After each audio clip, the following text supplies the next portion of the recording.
So, there's been some pretty interesting developments with this whole Gamergate 2 thing, including something from a group called Black Girl Gamers, which is threatening legal action over something called That Park Place over quote-unquote defamatory allegations, and are also going to say that they will pursue legal action against anyone who links to that place's article or spreads it in any manner.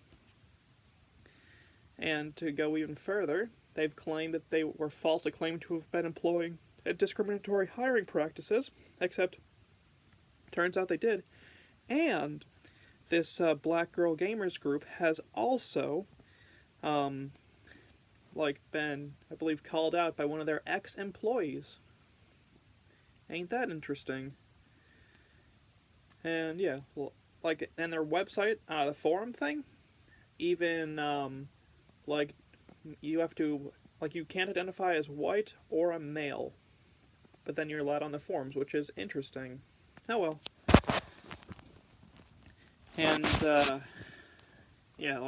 Park Place, which reported on it was apparently referring to something called Title VII of the Civil Rights Act of 1964, which, for those of you guys who don't know, that prohibits employment discrimination based on race, color, religion, sex, or national origin. And while Park Place did speculate that, Black Girl Gamers may have been violating the law, at no point do they claim it's fact. And then there's just more inflammatory claims, including, stuff that, evidence of the non-discriminatory hiring practices is readily available and easily searchable, blah, blah, blah. I mean, shit. You've probably seen this, because this stuff is over 2 days old now. But, that's that bit. Now let me go further back. They even, these, if you're wondering who Black Girl Gamers are, for those of you guys not really caught up, those are the consultants for a little game called Forspoken. I just killed a game studio with my mind. Oh, sorry. I apparently gave misinformation. You cannot join if you self-identify as a man, so I suppose you're fine. If you're right, let me look. Let's see. I don't know if you have to be black. Okay. And you have to be either a woman or non-binary. Okay. Only have to identify a clear, recent photo of yourself taken in the last year. So if you're trans-identifying as a man, you're also not available, or not allowed there, which is, whatever. Still interesting, though. Then there's a little bit more talking about that. And then another thing, there was a little bit with Alyssa Mercante talking about this. Trying to claim that, where people are harassing and abusing, blah, blah, blah, and still trying to play victim. What a surprise. And then, as an aside, her last tweet in this screenshot, which I hadn't even going to read out, but I'm going to read this out. I promise you, when you're old and sickly and dying, you're not going to fondly remember the time you participated as a foot soldier in an idiot crusade on an imaginary digital background. That lie, cheat, and gaslight, isn't it? Oh well. And then skip through that shit. And then you've probably heard me talk about this a bit, but Microsoft has published new inclusion guide for video game devs and recommended against creating female characters with exaggerated body proportions. Because again, these people hate women and don't want women who look like actual women. Instead, they want body type A and body type B, aka men who look like men and are men, and women who are also men. Because again, they hate women. Say whatever you will, but it's the truth. For reference, I was trying to play the Crew Motorfest, and it was all men, even if they were quote-unquote female characters as well. It was all men that you could play as. You could probably customize the characters, but just the default, it was all men. Oh well. And then the consultancy, I'm not going to get into that one, because this is not related. Oh well. Then I saw a funny meme, which is DEI didn't earn it, which, yeah, just scrolling back. Then there's another gaming consultancy, I guess, that's revealed itself and vowed to defend BGG. Okay. And yet it's BGG trying to sue everyone. Oh well. Anyways, I guess NNE Saga was the consultancy thing, and this is the one that's got a history of cancel behavior. You know, what a surprise. And these guys are made up, and just reading their thing, NNA Saga is made up of consultants, events management, influencer campaign, and project management, production, and content creation, DEI training/workshops. Founded by Stephanie, that's either an L or an I-J-O-M-A, no idea. There was a dire need for change in the games and entertainment space. Our fundamental values ensure that we prioritize diversity, inclusion, representation, and equity in the pillars we dominate. All I'm going to say is, no, the only people who want representation and want characters just like themselves are fucking narcissists. No one plays video games to be themselves. They play video games as an escape. And going for diversity? Really? I've been called a racial slur, told that someone's fucked my mom by people from every skin color, every race, creed, and origin. Come on now. Anyways, while continuing to create safe spaces and shifting the narratives, NNE Saga is an influential force that has created impact beyond gaming and more across many verticals. And they've worked with Cooler Master, PlayStation, Nintendo, Warner Bros., Xbox, LS, and at least a few others, but you can't really read it. Oh, Ubisoft's one I can see, but just looking at the thing, it's pretty hard to make out. But again, what the hell is a CPU cooler company doing here? I think they also do cases, but like, what's a PC peripheral company doing here? That's interesting to me. Oh, they've also worked with Pandora, Alienware, Adidas, Bethesda, Beats, and Facebook. Is there any more screenshots? Nope. Oh well. Anyways, former Black Girl Gamers member at Gothics TV, which if you don't know who that is, that would be, I guess, Vanessa Gothics.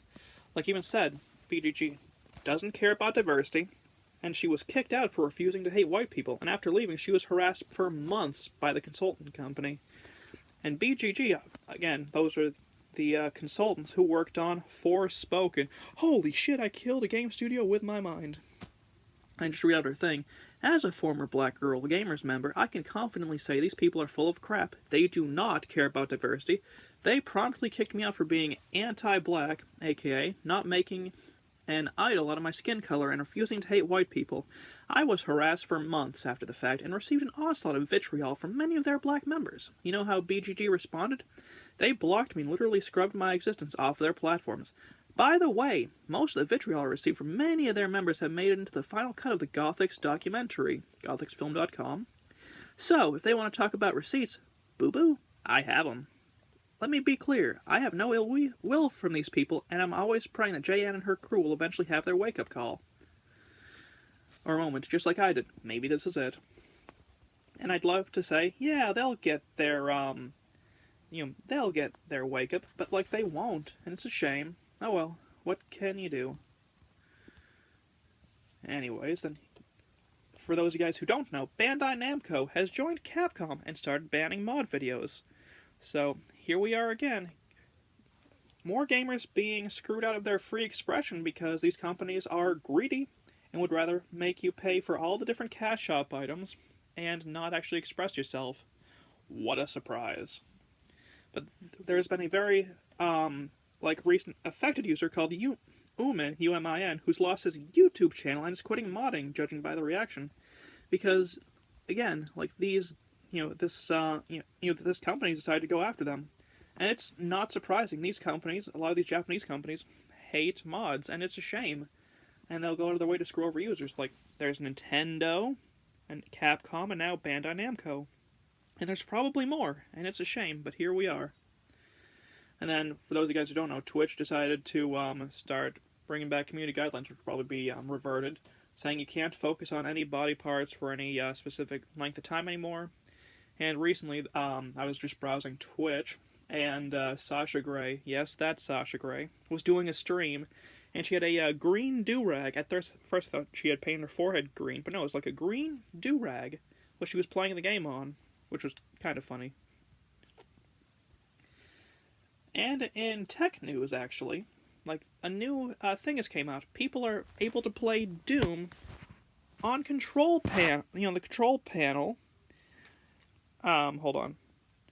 Like, actually, like, on the CPU usage thing. That's pretty cool. And then Kotaku, the AV Club, and The Onion are being sold by Geo Media, which means I guess it's the time for the find out part of the equation. And yeah, apparently also, Cobratus has been slandered and gaslit about by very popular Italian forum. What a surprise! And another thing, Microsoft's global marketing manager Ferrer has deleted her tweet after Madam Savvy corrects her. But the tweet was, "Raise your hand if you're not a white man and you buy video games. No hate to white dudes. It's just another day in the gaming industry that minorities have to fight to prove they exist." But I will never understand this narrative because, again, gaming is one of the most, diverse things in the world. It brings people from all across the world together to talk shit and have a good time and just escape from the daily woes of the world. Oh well. And then Savvy had replied with, "Why did you feel the need to phrase a tweet like this? Why can't you just say, raise your hand if you like games? Are you aware that the largest demographic of gamers is Asian, not white men? What fight is happening today?" And then Kelly said, "I know the demographic information isn't accurate. I never said it was."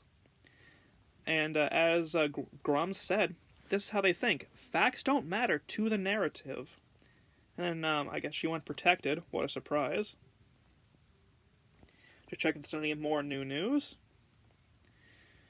Nope, nothing new here. I'm just looking. Oh yeah, Irina Pereira, or Peirire, who gives a shit? Irina Capoeira, anyways. "Just waiting until they notice that none of our starting characters in our alpha build are white males, none out of 6. Imagine if you wrote black males, how would that look? Equality, not equity. Considering that 95% of our video game characters are white and male, a poor representation of the diversity of actual players, I thought it would be a fun experiment. We started with all female characters." And then you look at her game, and it's a very shitty WoW clone that runs at 12 frames a second going by the video. And again, it just looks like a shitty WoW mod, or like one of the many free RPGs that was going around in the early 2010s / late 2000s. Oh well, here we are. And I'm just looking. Okay. I am actually all caught up for once. Nice. And so are you guys. Sorry, I had to get up from sitting on my knees. Hope you guys have a good one. I will see you guys tomorrow. Or tonight, depending on what happens.